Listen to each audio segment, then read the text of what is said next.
இப்போ ஒரு தங்கத்தேர் பார்த்தீங்களா, அது எங்கன்னா நம்ம நாங்குநேரியில் தான்.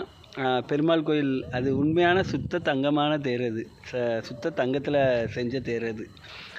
அது இப்போ நான் வேலையை முடிச்சுட்டு மறுகால் குறித்து வேலையை முடிச்சுட்டு வரும்போது அதை வீடியோவாக எடுத்தேன். ரொம்ப தள்ளி போயிடுச்சு, ஏன்னா ட்ரெயினுக்கு டைம் ஆகிரும் பார்த்தீங்களா. இல்லைன்னா கொஞ்சம் நேரம் நின்று எடுத்துகிட்டு வந்துடுவேன். சரி, வீடியோ தொடர்ந்து பாருங்கள். வீடியோ பிடிச்சா லைக் பண்ணுங்கள், கமெண்ட் பண்ணுங்கள். நான் இப்போ இந்த ட்ரெயினை பிடிச்சா தான் அடுத்து நான் திருநெல்வேலி போய் அம்பாசமுத்திரம் ட்ரெயினை பிடிக்க முடியும். நன்றி.